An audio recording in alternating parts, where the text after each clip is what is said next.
Girassol Jornal, boa noite. Vandalização de torres de eletricidade, prejuízos registados este ano passam os 50 milhões de dólares. Situação de Benguela e Kwanza Sul. Autoridades trabalham para a reposição do fornecimento de energia elétrica. Ainda hoje, anulação do concurso de ingresso de funcionários nos tribunais de jurisdição comum. Reação de especialistas. Proteção das vítimas de violência. Primeira-Dama da República defende instituições públicas e privadas comprometidas com a causa. A África do Sul, país toma medidas para repatriar cidadãos presos. É o Girassol Jornal, quarta-feira, 17 de dezembro. Vamos informar. Bem-vindos.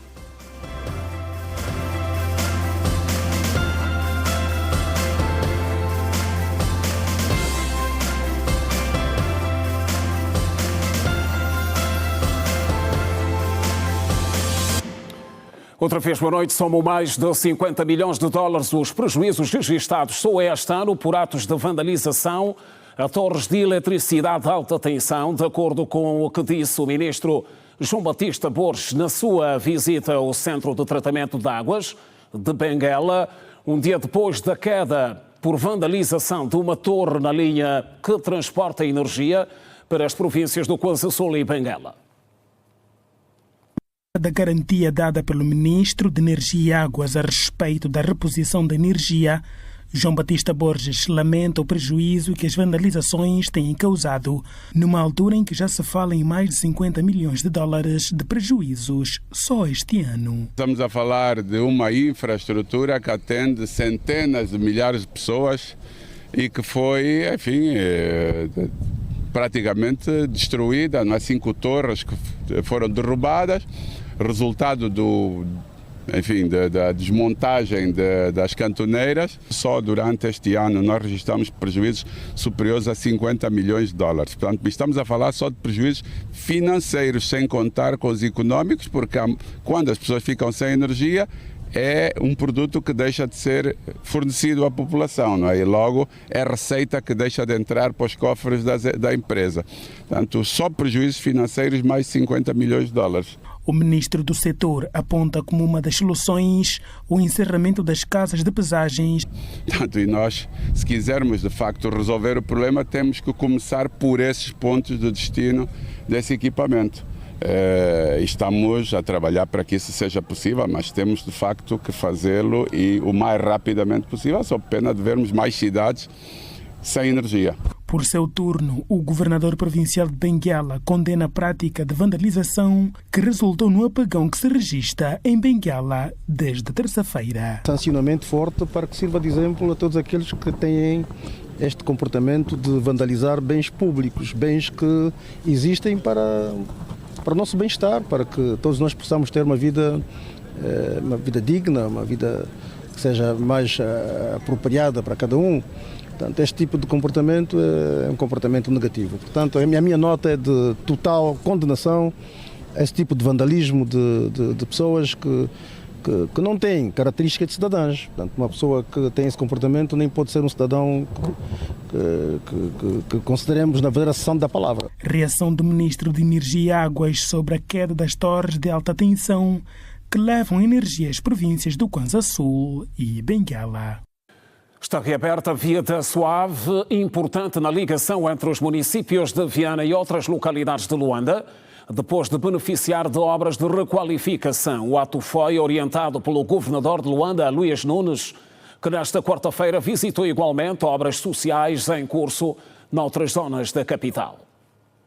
A intervenção, cuja execução decorreu ao longo de quase um ano, contemplou trabalhos estruturantes, nomeadamente de terraplanagem, drenagem pluvial e residual, melhoria da iluminação pública, construção de passeios e plantação de árvores, ações que vão conferir melhor condições de circulação e maior segurança para os moradores e utentes da via nos mais de 3 quilómetros reabilitados. No seu momento, o governador Luís Nunes ressaltou que não foi uma obra simples. É uma obra profunda. Vocês que acompanharam-nos nas visitas que nós fomos fazendo durante a obra, vocês viram que não é uma obra simples, né? Nós próprios é que vamos tentar manter, né? E fazer manutenção daquilo que nós acabamos de receber. as coisas pontuais que a malta souber e ver que é da responsabilidade do empreiteiro, nós vamos chamar o empreiteiro para continuar a fazer a manutenção. Mas é uma obra feita para durar. São ganhos, não é só para a população daqui ao longo da via, é da zona, na própria zona. São ganhos infinitos, né? É uma avenida que tem passeios, vai ter arborização, tem iluminação pública, melhorou em tudo, né? Luís Nunes disse ainda que em 2026 a mobilidade na província de Luanda estará melhor servida. A equipe que esteve a trabalhar na Rua da Suave vai passar para Beto Carneiro.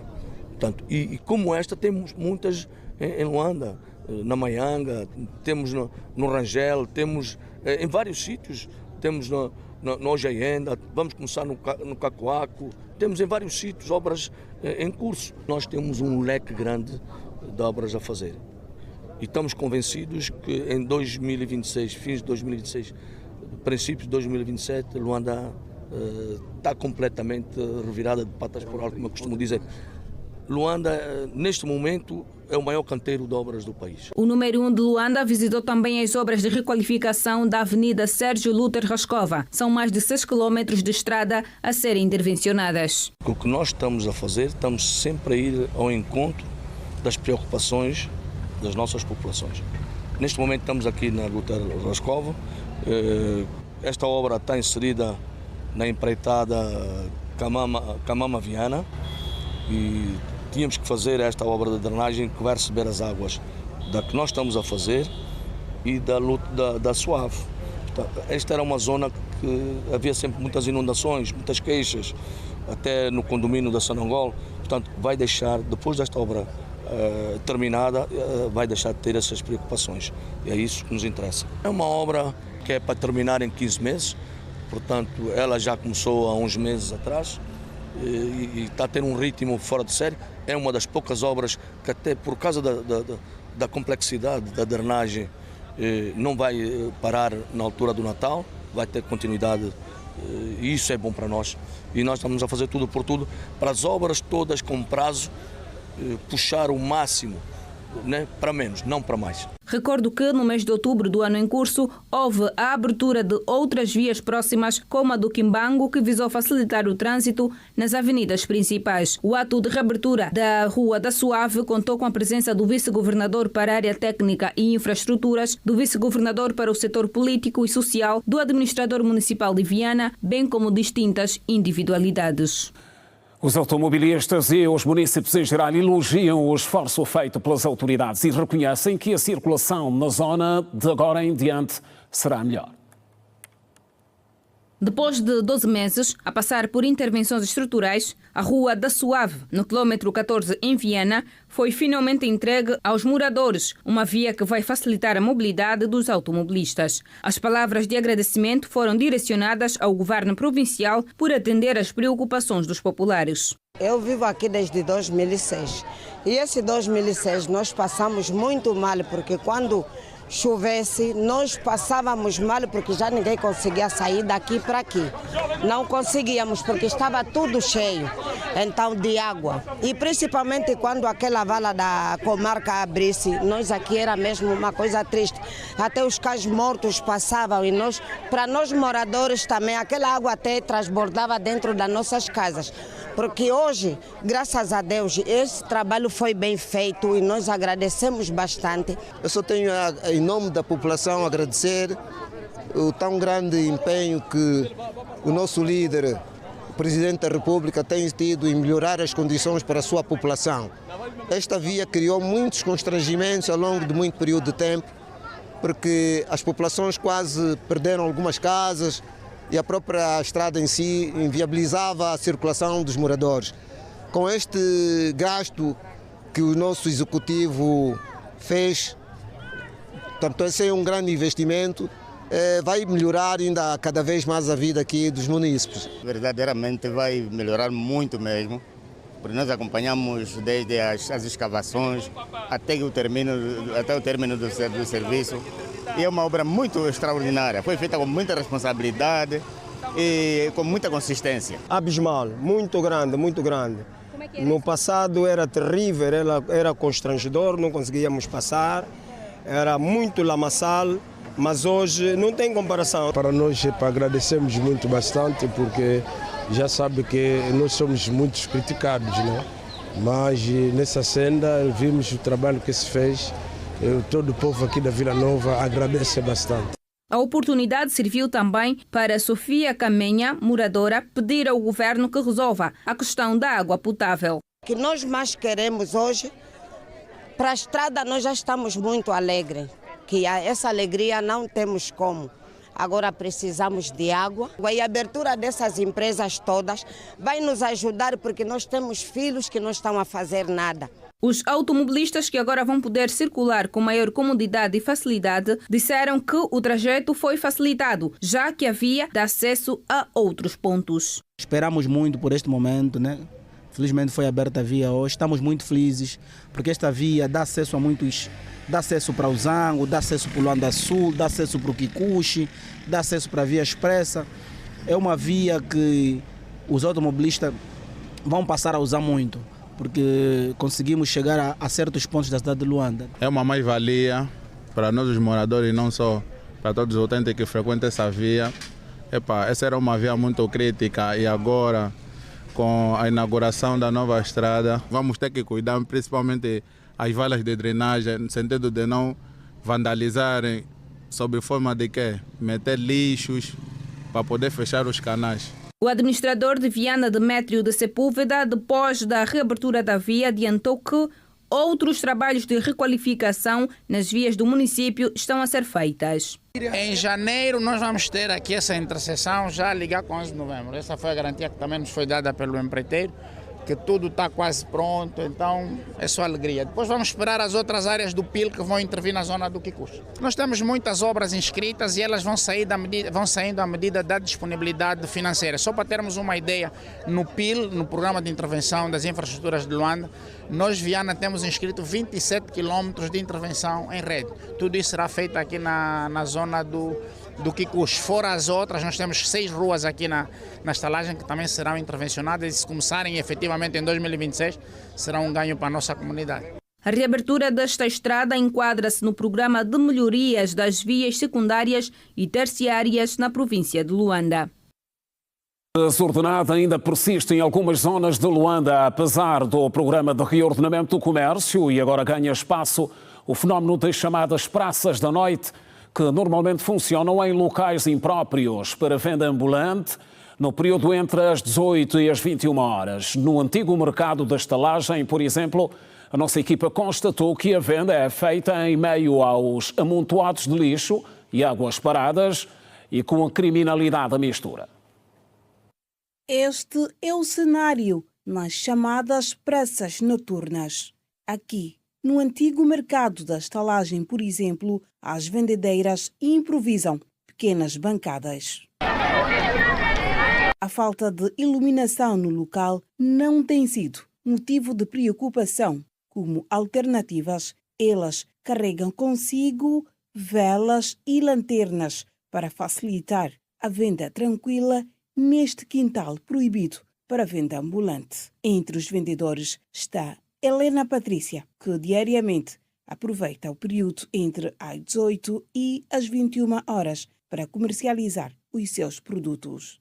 Estou a vender tiara, relógio, coroa, coisas de criança do Natal. Aproveito vender de noite, por volta das 18 horas, que é o horário que eu tenho tempo.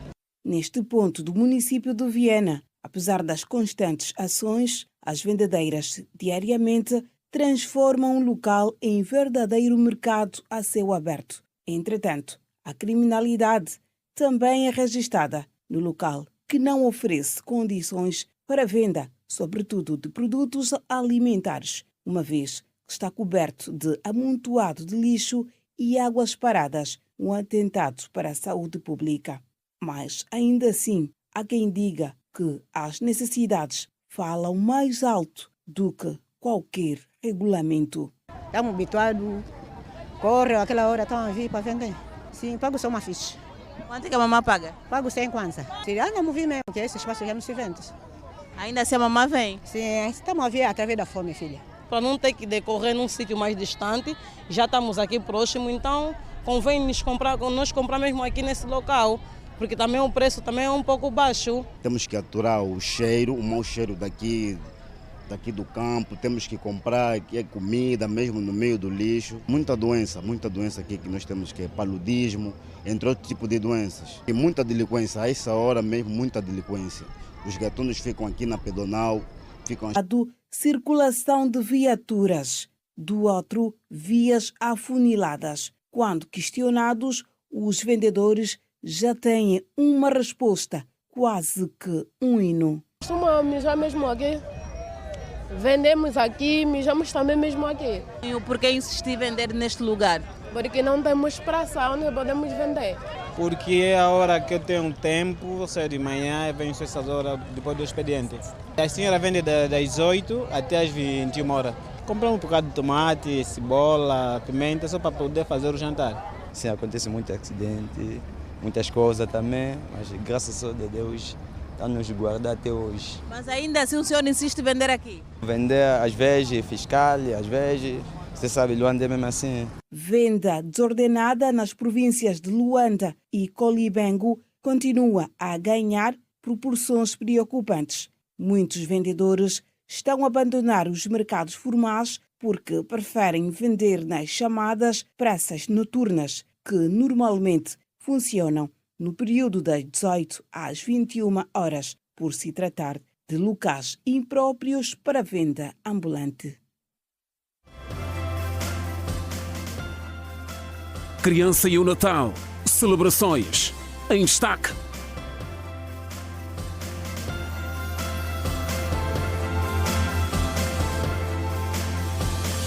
São as notícias no Girassol Jornal. O concurso público de ingresso de funcionários dos tribunais da jurisdição comum foi anulado nesta quarta-feira pelo Conselho Superior da Magistratura Judicial. Trata-se de uma decisão saída da sessão ordinária do plenário do Conselho, que deliberou a anulação e a aprovação e aprovou, no caso, a abertura de um novo concurso, desta vez por prova escrita. O assunto traz de volta ao Girassol Jornal o jurista Nilton Capalo.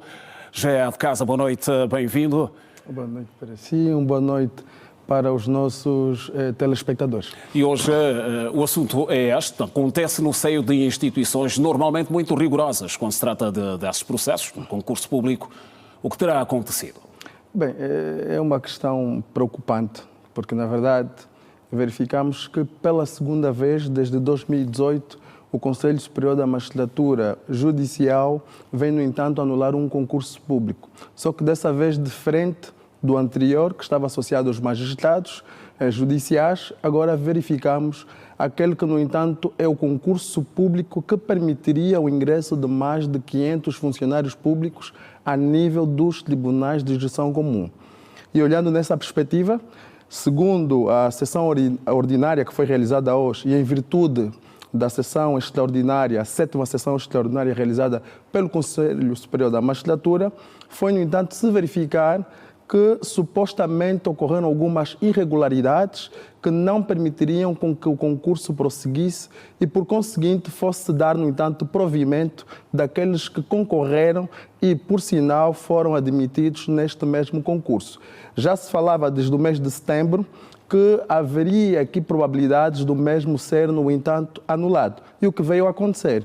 Que, vamos falar, mais de 20 mil expectativas foram, no entanto, defraudadas, muito embora o que estava em causa eram inicialmente 500 vagas, mas ainda assim estamos a falar de pessoas que de facto concorreram, algumas foram aprovadas e, em virtude dessa aprovação, estavam à espera tão somente da colocação e não sabemos quais são as reais motivações que tiveram por detrás desta anulação, muito embora acredito eu que o Conselho Superior da Magistratura poderia ser mais esclarecedor, porque estamos a falar de pessoas que vejam defraudados aquilo que na verdade é o princípio da segurança e certeza jurídica, porque uma coisa é irregularidade, não vamos dizer que a irregularidade houve no seio de todo o processo, poderia ter existido em parte, o que de alguma forma poderia, no entanto, se acautelar. O que não se fez.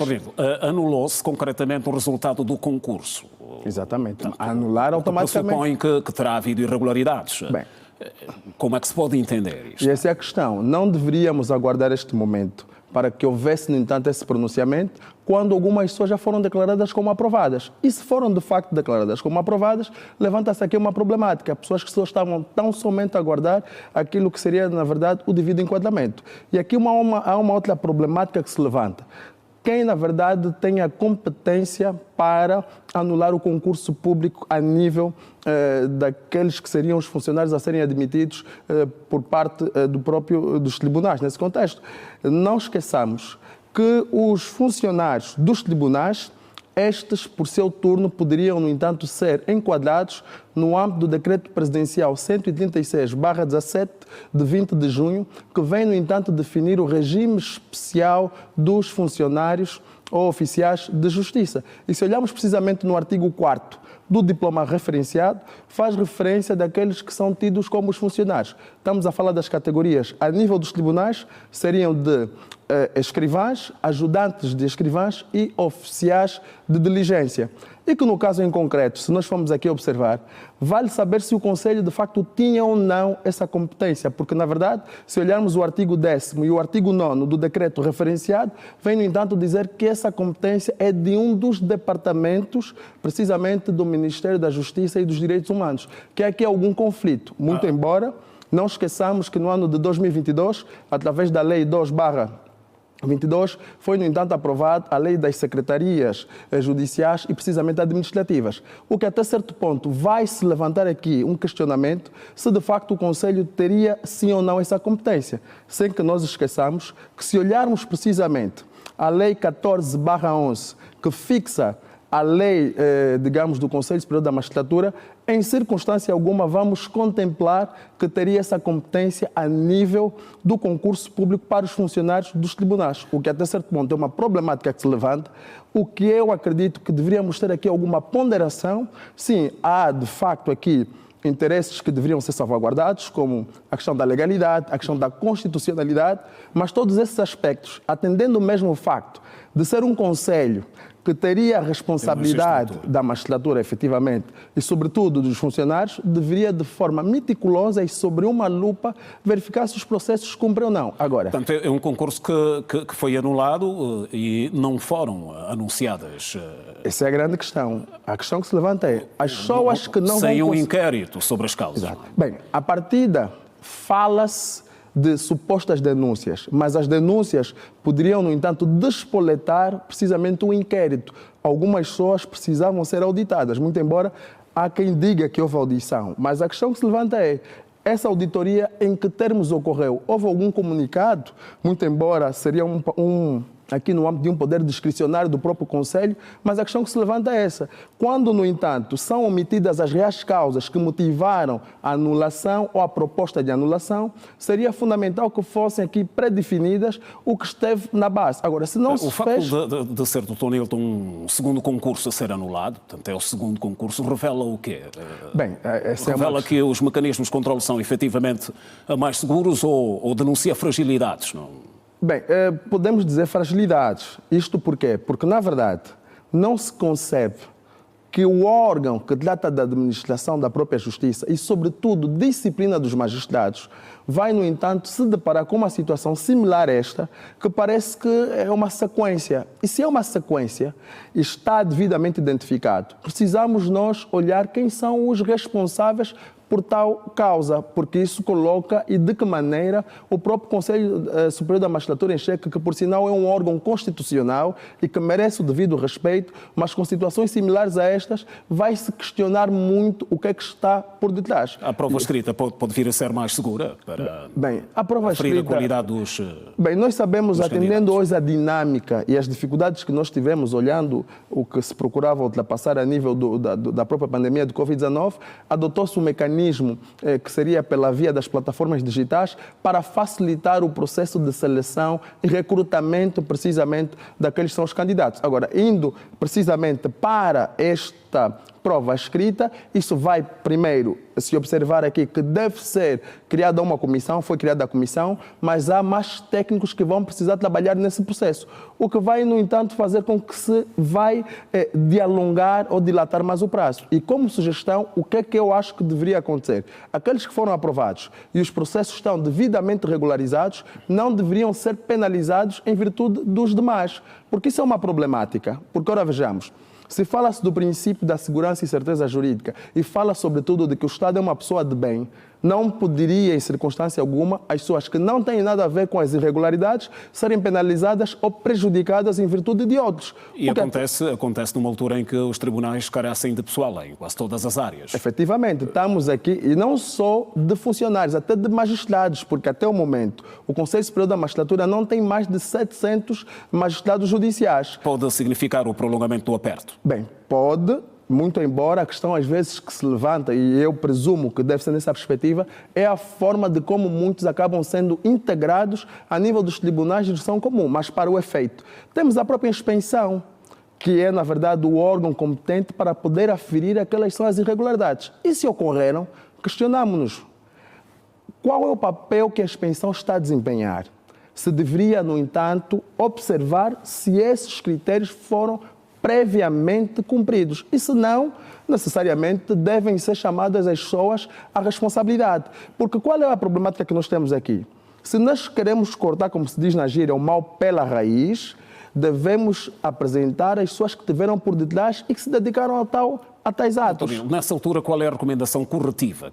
Bem, a recomendação que eu deixo, naturalmente, aqueles que de facto passaram muito bem, cumpriram com todos os pressupostos, deve salvaguardar o ingresso destes. Agora, aqueles que estão numa situação de suspeita ou de dúvidas, esses têm que passar por esse crivo, porque não seria justo, volto aqui a referir, pessoas que de facto cumpriram com todas as etapas, verem o sonho ou o desejo de integrarem a função pública e que querem de facto contribuir nesse período, conforme fazia referência, de escassez de funcionários a nível dos próprios tribunais, serem penalizados por questões que não deveriam ser-lhes imputados. Até porque se nós olharmos o artigo, por exemplo, 65 da nossa Constituição da República, diz a aplicação da lei criminal, que a pessoa é intransmissível. Logo fala-se da intransmissibilidade de culpa, o que não pode, em circunstância alguma, em virtude das irregularidades provocadas por terceiros, serem imputadas aquelas que são pessoas de bem, que abdicaram, por sinal até de outros afazeres, que é para poder, no entanto, integrar e contribuir significativamente para os tribunais. Dr. Nilton Capal, obrigado mais uma vez por ter vindo e até uma próxima oportunidade. Efetivamente. Continuação de bom trabalho. A Primeira-Dama da República reafirma o compromisso de continuar a advogar por políticas inclusivas e por sistemas de proteção a favor das vítimas de violência. Ana Dias Lourenço falava nesta quarta-feira durante a reunião de balanço da campanha Somos Todos Iguais, lançada em agosto de 2024. O encontro técnico multissetorial marcou a fase final do plano de ação voltado à promoção da igualdade de género e à luta contra a violência infanto-juvenil, que, segundo a Primeira-Dama da República, não se combate com ações isoladas e iniciativas pontuais. A Primeira-Dama Ana Dias Lourenço sublinhou igualmente que, enquanto crianças e adolescentes forem vítimas de violência, silêncio e impunidade, não haverá desenvolvimento sustentável. Com estratégias integradas, articuladas e contínuas, sustentadas por políticas públicas consistentes e pela cooperação entre as instituições. Exige continuidade, coerência, recursos adequados e o engajamento permanente de todos. Por isso, o encerramento desta campanha não representa um ponto final, mas sim uma transição para uma nova fase de responsabilidade coletiva. Os resultados e as recomendações aqui apresentadas devem orientar boas práticas institucionais, ações comunitárias consistentes e contínuas. A proteção das crianças e a promoção da igualdade de género devem ser pilares estruturantes da ação diária, referiu a Primeira-Dama da República, Ana Dias Lourenço, tendo também apelado ao Poder Executivo, Legislativo, Judicial, às instituições públicas, parceiros internacionais, religiosos e a sociedade civil, à unidade de esforços por um futuro onde todos sejam verdadeiramente iguais. Uma sociedade que educa para a igualdade é uma sociedade que previne a violência. Uma sociedade que protege as suas crianças é uma sociedade que protege o seu futuro. Reitero deste modo, o meu compromisso pessoal e como Primeira-Dama da República de Angola em continuar a advogar por políticas inclusivas, por sistemas de proteção das vítimas de violência mais eficazes e eficientes e por uma cultura de respeito, a dignidade e a responsabilidade partilhada. Que cada um e cada uma saia deste encontro consciente de que somos verdadeiramente todos iguais, mas também de que somos todos responsáveis. Lançada oficialmente em agosto de 2024, a campanha Somos Todos Iguais é promovida pela Organização das Primeiras Damas Africanas para o Desenvolvimento. Angola assumiu como prioridade o combate à violência contra crianças e adolescentes, uma das mais graves violações dos direitos humanos no nosso país. O presidente da Assembleia Nacional, Adão de Almeida, recebeu em audiência o embaixador da República da Índia, acreditado em Angola. No encontro, o líder do Parlamento angolano e o diplomata abordaram, entre outras, questões relacionadas com a cooperação parlamentar. O presidente da Assembleia Nacional começou a jornada desta quarta-feira, recebendo em audiência o embaixador da República da Índia, acreditado em Angola, Vidhu Nair. A audiência demorou pouco menos de meia hora. O encontro visou abordar oportunidades que os dois países apresentam para uma futura cooperação parlamentar, segundo avançou o diplomata indiano. E também discutimos questões que os nossos dois países apresentam para uma futura cooperação parlamentar entre os dois países. Nós estamos agora a procurar formas de podermos aprofundar a cooperação entre os dois parlamentos. Angola é um país líder de democracia em África e a Índia é a maior democracia no mundo. Portanto, isso apresenta oportunidade para que possamos aprofundar cada vez mais esta cooperação parlamentar. Esta cooperação, segundo Vidhu Nair, pode ser em várias áreas, mas com realce para a formação. Nós, em princípio, falamos, essa cooperação pode começar, por exemplo, no setor da troca de visita mútua entre os dois parlamentos, também na criação de grupos parlamentares e bem como também no que tem a ver com a área de formação, de capacitação de funcionários, quer de ambos, quer de Angola como do Parlamento da Índia. Portanto, sempre que os parlamentares das duas instituições se reúnem, isto ajuda bastante para que os dois parlamentos possam fortalecer a cooperação parlamentar entre as duas instituições. E este exercício também ajuda a cooperar e a fortalecer as relações a nível internacional e a nível das agências internacionais. Vidhu Nair, embaixador da República da Índia, acreditado em Angola, quando falava à imprensa no final da audiência que teve com o presidente do Parlamento angolano, Adão de Almeida. E ainda na Assembleia Nacional, o dia foi marcado pela tradicional cerimónia de apresentação de cumprimentos de fim de ano. Os deputados atribuem nota positiva ao balanço de 2025 e perspectivam 2026, com foco no pacote legislativo autárquico. O Salão Nobre da Assembleia Nacional acolheu nesta quarta-feira a tradicional apresentação de cumprimentos de fim de ano. O evento foi protagonizado por deputados, agentes e funcionários parlamentares. A cerimônia foi presidida pelo presidente do Parlamento angolano, Adão de Almeida, num dia em que completa justamente um mês desde que assumiu o comando da Casa das Leis. Mas também era um ano relevante de trabalho parlamentar nos mais diferentes domínios. E tudo que nos está à disposição permite-nos concluir que foi um ano de muito trabalho. Foi um ano em que a Assembleia Nacional soube estar à altura dos desafios que a nação lhe colocou, no domínio das suas responsabilidades constitucionais, de representar convenientemente os cidadãos, de legislar, portanto, produzir legislação que ajude a estruturação, a organização do Estado e a efetivação dos direitos fundamentais dos cidadãos e também no domínio da fiscalização política que exerce sobre o Poder Executivo. Para o ano que vem, o Parlamento perspectiva grandes desafios, entre os quais fazer com que as leis tenham efeitos práticos na vida do cidadão, como referiu Adão de Almeida. A nossa principal função, a razão principal por que existimos como Assembleia Nacional, é exatamente porque temos a responsabilidade de representar os cidadãos. E esse é um desafio permanente. As duas componentes adicionais das funções da Assembleia Nacional, eu creio que são auxiliares, são instrumentais para que a função representativa possa ser convenientemente exercida.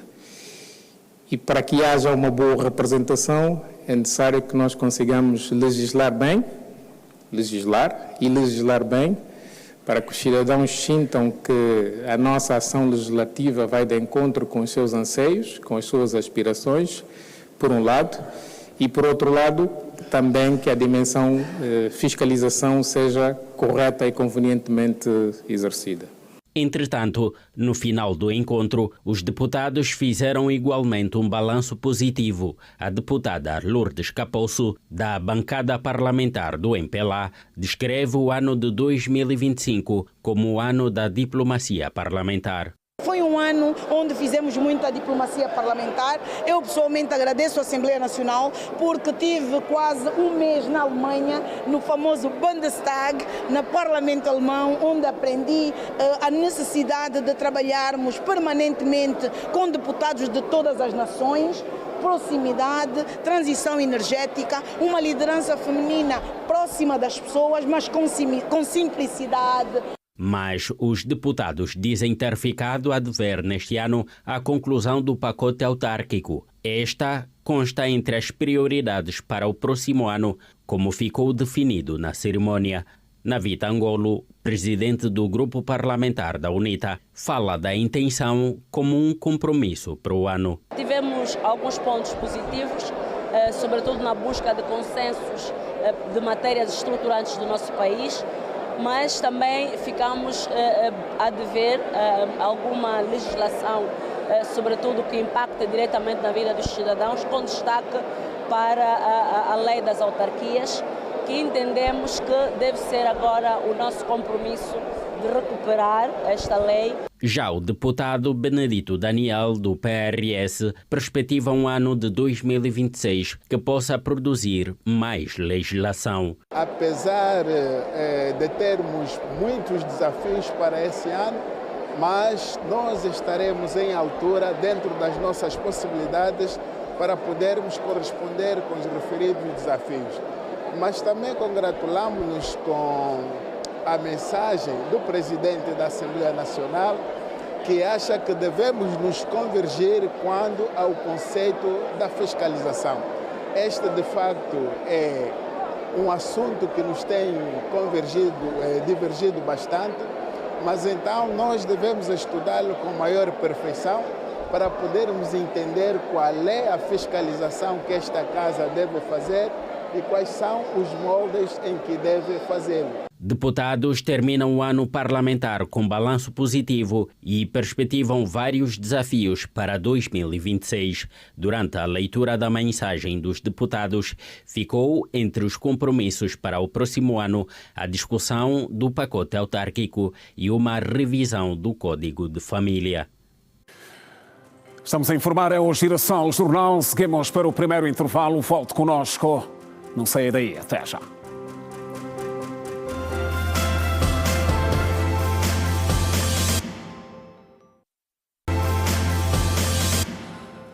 Está de volta a informação no Girassol Jornal. Mais de 200 crianças das 21 províncias do país realizaram na manhã desta quarta-feira um passeio pela Baixa da cidade de Luanda, na companhia da Primeira-Dama da República, Ana Dias Lourenço. Os menores visitaram o Centro de Ciências e o Museu da Moeda.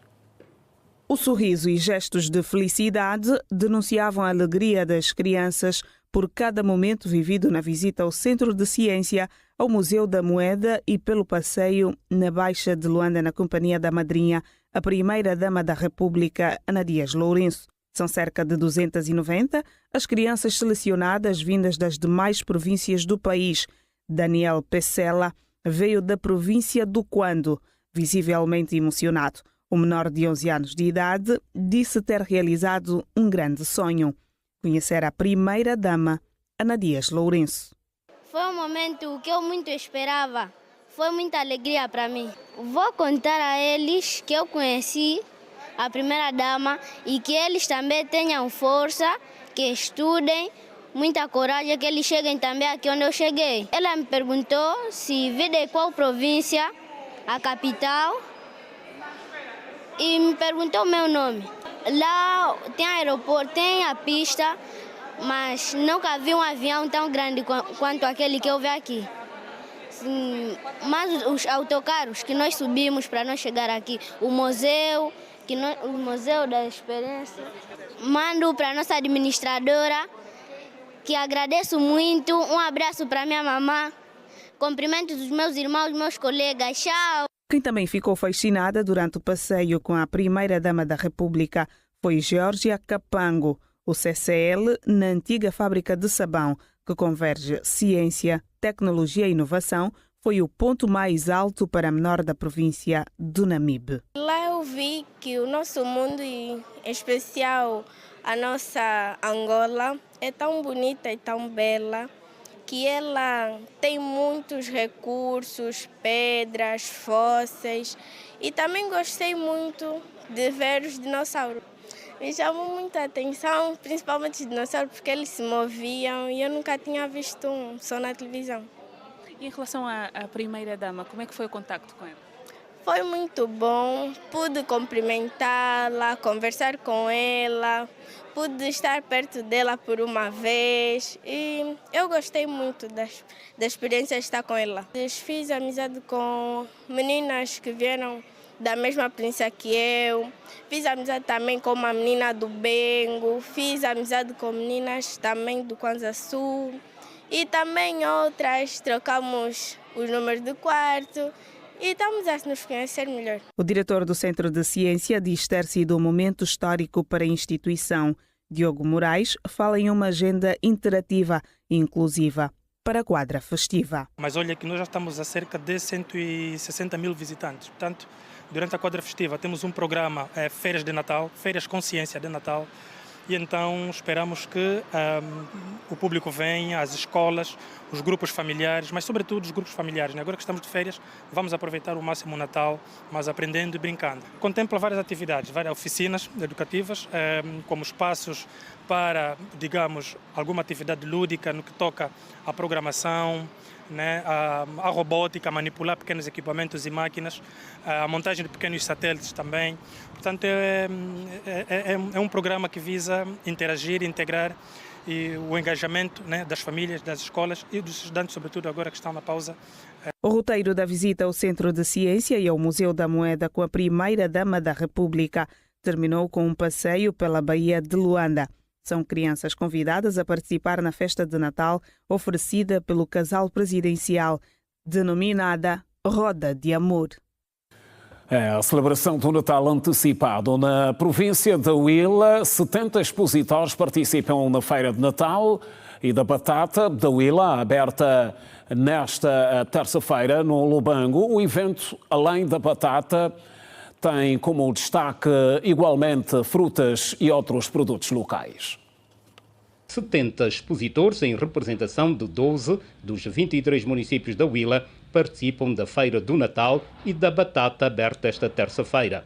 No evento, que decorre no Lubango, até o próximo domingo, os participantes esperam divulgar e comercializar os seus produtos a preços acessíveis. Entre os produtos expostos, destaque para batata, hortícolas, fruta, chouriço e galinhas, todos de produção nacional. É de habitual a batata, trouxemos muita batata, trouxemos também a manga, estamos a fazer também a produção de mangas, também trouxemos o alho e galinhas. A qualidade acho que é a máxima. Para nossos clientes, nossos consumidores, estamos aqui na feira, trouxemos o arroz e para muitos e também para os produtores que querem os fertilizantes a um bom preço no mercado, estamos com acredito que os melhores preços ainda no mercado. Para esta feira, o município da Cacula traz diversos produtos, desde cereais, leguminosas e hortícolas.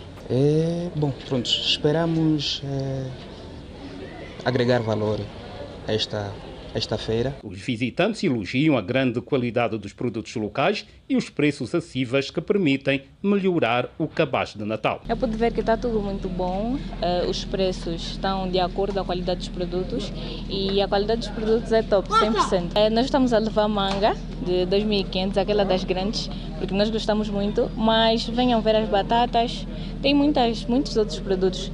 E acredito que vão gostar e vão poder ver o potencial de cada empresa aqui presente. Pelo menos o que me deu a parecer é que tem boa qualidade.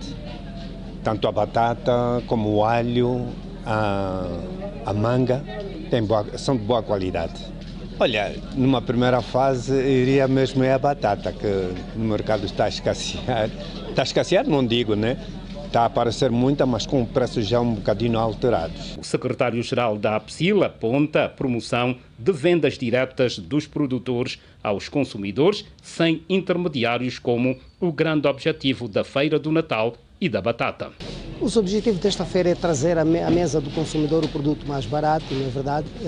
Porque há uma diferença. Aqui a venda é direta do produtor para o consumidor. Por isso é que o lema da nossa feira este ano é com o espírito natalício do campo à mesa das famílias.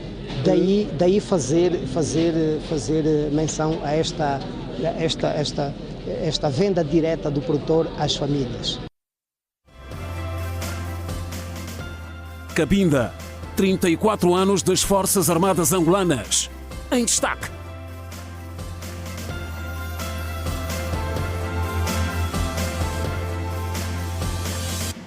Ora, seguimos a informar. Angola faz parte da lista de mais de 15 países com restrições parciais de viagens para os Estados Unidos da América, impostas nesta terça-feira pelo presidente norte-americano Donald Trump.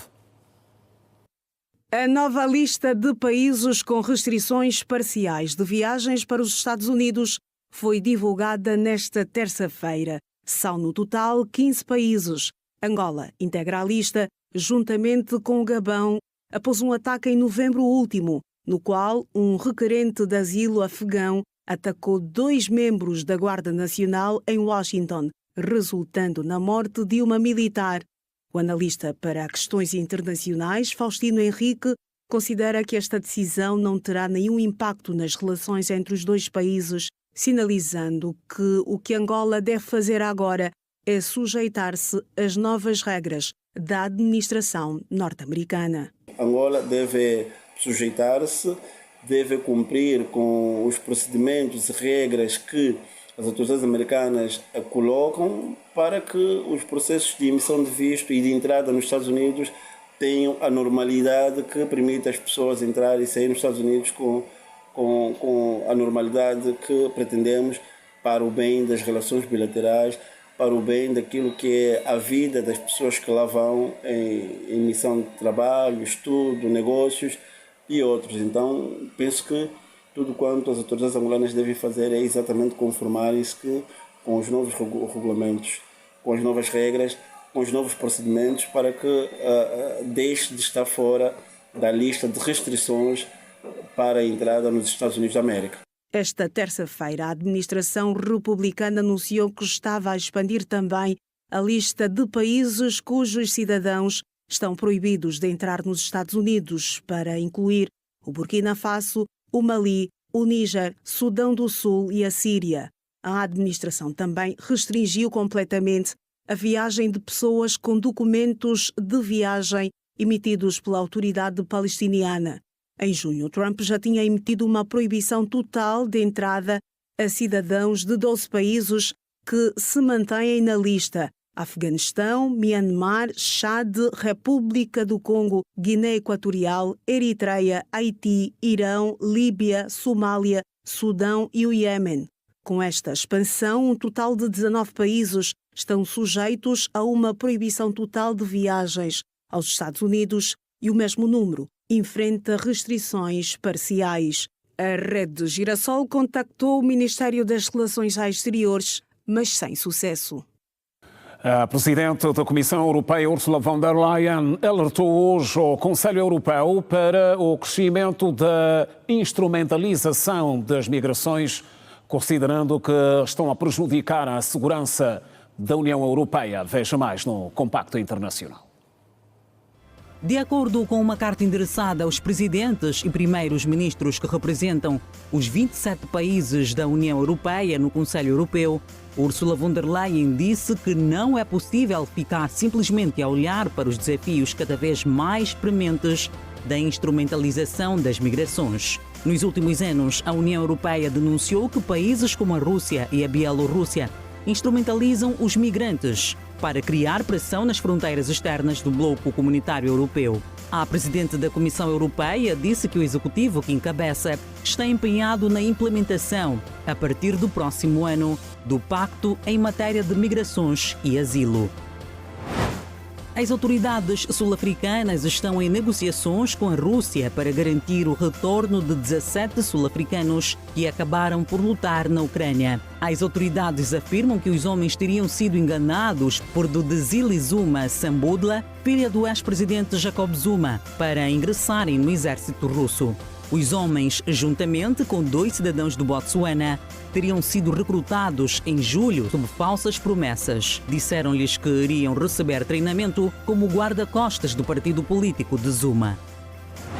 O consumo global de carvão deverá atingir este ano um máximo histórico, em parte devido às políticas da administração de Donald Trump, mas deverá começar a diminuir até 2030, segundo a Agência Internacional de Energia. Segundo o relatório anual da agência, a descida será impulsionada pelo crescimento de fontes alternativas de eletricidade. Os dados indicam que a procura global de carvão em 2025 deverá aumentar ligeiramente, cerca de 0,5% em comparação com 2024, já que foi um ano recorde, atingindo 8,85 mil milhões de toneladas.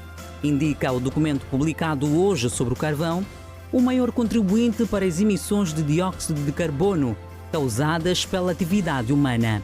A nível mundial, a participação do carvão na produção de eletricidade continua a diminuir. E falamos de desporto a seguir. Os Palancas Negras golearam os Mambas de Moçambique por 4-1 nesta quarta-feira em Algarve, Portugal. No último duelo antes do CAN, os golos do 11 nacional foram apontados por Gelson Dallas, Ito Luvumbo e David Carmo. Angola viaja nesta quinta-feira a Marrocos, palco do CAN 2025. O 11 nacional, treinado pelo francês Patrice Baumel, estreia-se no CAN diante da África do Sul na primeira jornada. CAN 2025, ainda no top da atualidade. Estamos a 4 dias da 35ª edição do CAN de Marrocos, que decorrerá de 21 de dezembro a 18 de janeiro de 2026. Hoje vamos olhar para os grupos A e B da prova continental. Começamos pelo grupo A, que tem como cabeça de série Marrocos, que almeja o segundo título do CAN. Estamos a informar ao Girassol Jornal. Continue ligado. Até já.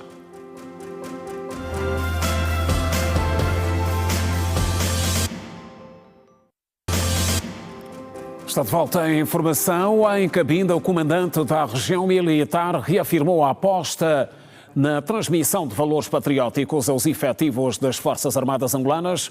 O responsável falava por ocasião da celebração dos 34 anos de existência do Exército angolano. O Exército angolano celebra 34 anos desde a sua fundação. Em Cabinda, As festividades ficaram marcadas com a renovação do compromisso por parte dos efetivos em continuarem a defender o território nacional e a participar em missões de paz e apoio às populações em casos de endemias, bem como no desenvolvimento do país. Hoje, as forças do exército angolano estão direcionadas em ações de manutenção da paz e da proteção das comunidades. Ao fazer o uso da palavra, o comandante da região militar Cabinda, Tukikabi Tucen dos Santos, disse que a data serve para redobrar os valores do patriotismo no seio dos militares que compõem o exército. Com o espírito dos 50 anos da independência nacional, pronto para a defesa do espaço terrestre. A presença de Vossa Excelência neste magno evento, enquanto mais alta representante do titular do Poder Executivo a nível da província de Cabinda, vem reforçar o compromisso coletivo com os valores de patriotismo, disciplina, bravura e dedicação que sempre caracterizam o exército angolano ao longo destes 34 anos da sua existência. A governadora provincial de Cabinda, Susana Abreu, disse na ocasião que o momento representa o reconhecimento daqueles que deram as suas vidas pela nação angolana. O dia 17 de dezembro de 1991 permanece inscrito de forma indelével na história das Forças Armadas angolanas.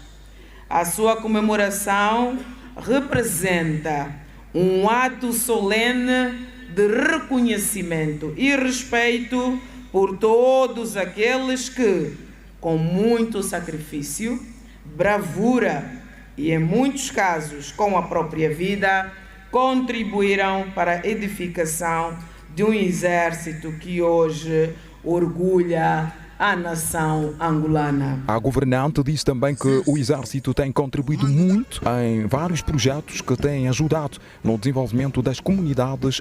Para além da sua missão militar, o exército tem igualmente contribuído para o desenvolvimento nacional, participando em ações de apoio às populações em situações de emergência, calamidades naturais e crises sanitárias, bem como em projetos de infraestruturas, proteção ambiental e reforço da coesão social.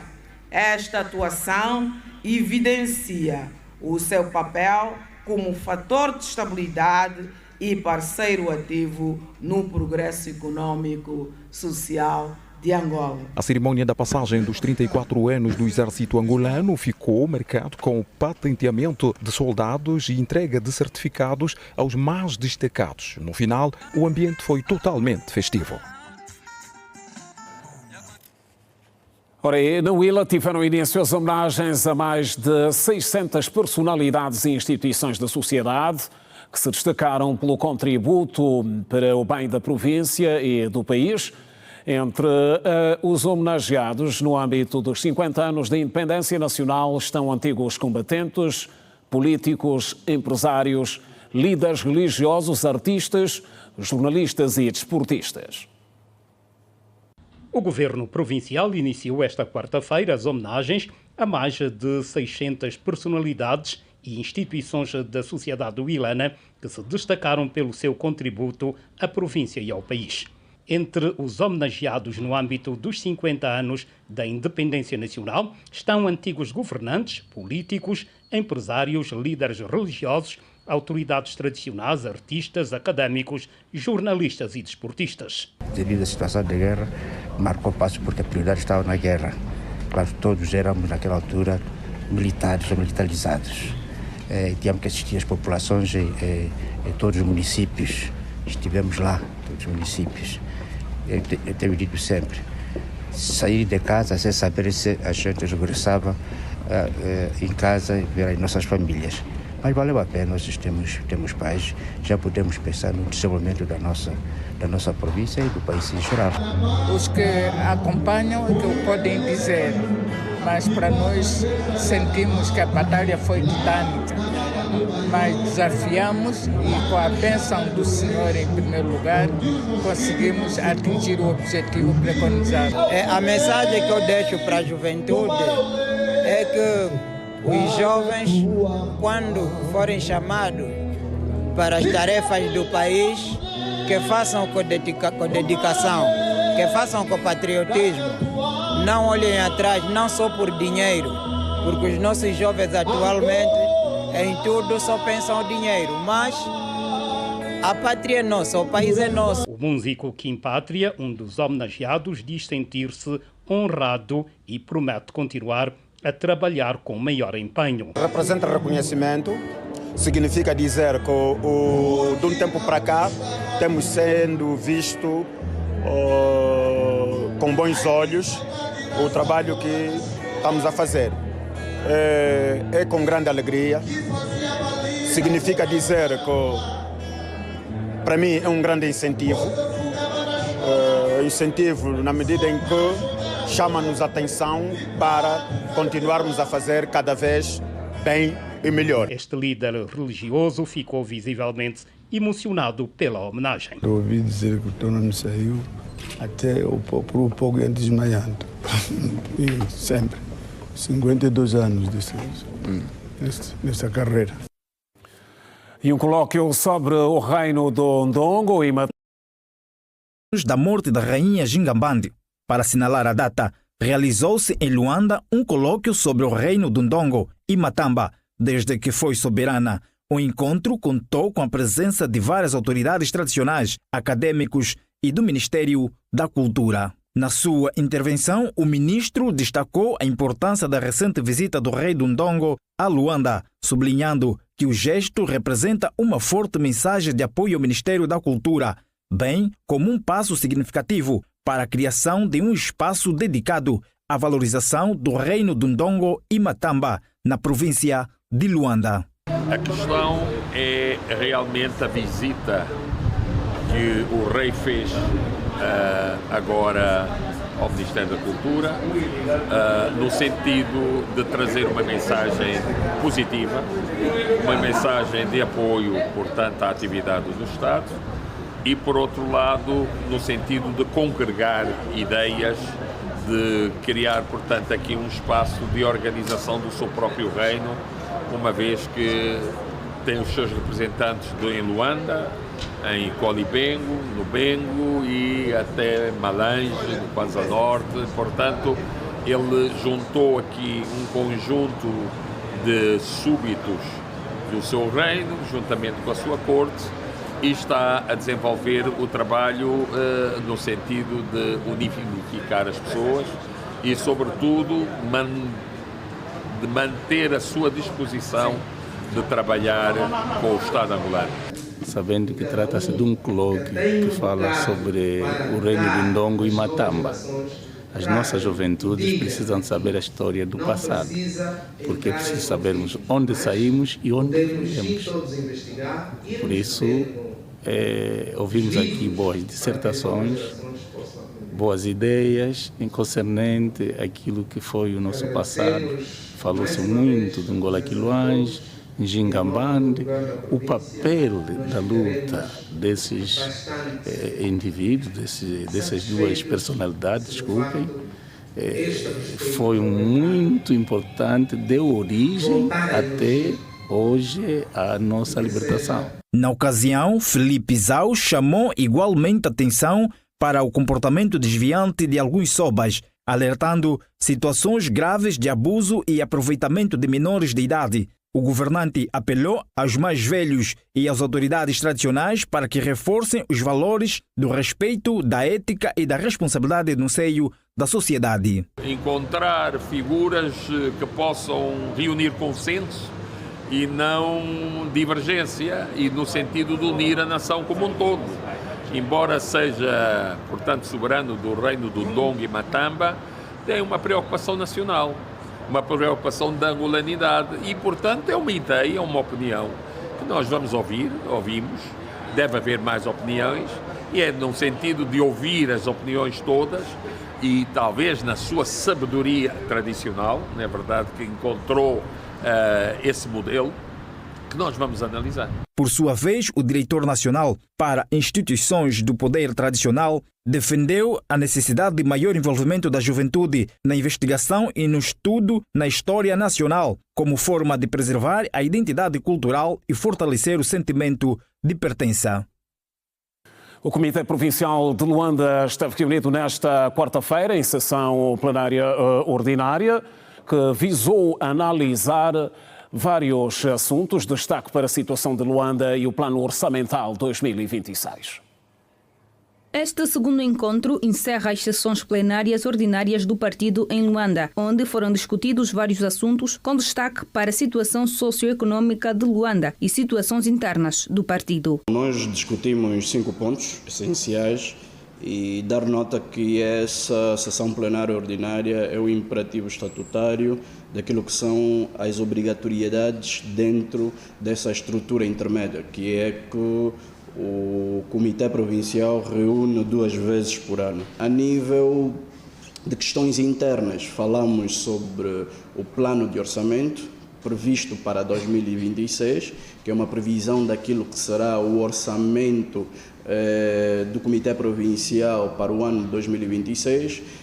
Apreciamos e aprovamos também o plano anual de atividades para 2026 e também outras questões ligadas à vida interna e à disciplina política partidária, como bem o parecer da Comissão de Disciplina, Ética e Auditoria. Agnaldo de Oliveira disse que durante a plenária foram feitos ajustes e analisaram o processo de renovação de mandatos dos comitês de especialidade. Fizemos também uma análise com relação ao processo de renovação de mandatos dos comitês de especialidade. Os comitês de especialidade dirigidos ou liderados pelo camarada Moisés África sofreu um processo de renovação de mandatos a nível dos 16 comitês que existiam anteriormente e acresceu-se um novo comitê de especialidade, ou seja, já existia, mas depois, em função daquilo que era o contexto no quinquênio passado, o Comitê de Especialidade dos Empresários fazia parte de um dos grupos temáticos do Comitê dos Economistas. Atendendo à realidade de hoje, a especificidade de hoje, o contexto de hoje, houve a necessidade e nós, a nível de secretariado da Comissão Executiva, aprovamos mais um Comitê de Especialidade, que nesse caso são 17 comitês de especialidade, com o Comitê de Especialidade dos Empresários, que fazem 17 comitês. Um dos pontos que também foi abordado nesta sessão plenária foi sobre o Congresso, reestruturas intermédias e organizações sociais da OMA e da JMPLA.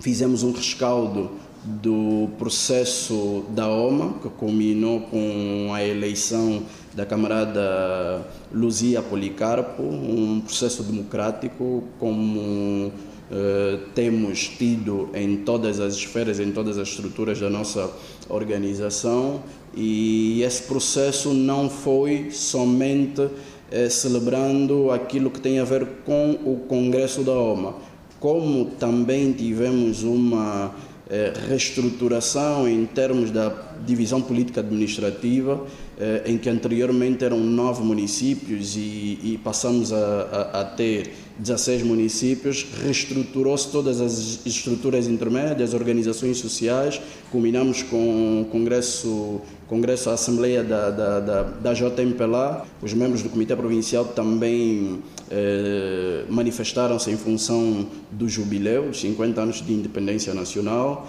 como também dos 69 anos do nosso partido, que culminou com um ato político que vocês puderam presenciar, ver no município do Quilamba, com a presença do nosso líder, com a presença do camarada presidente, João Manuel Gonçalves Lourenço.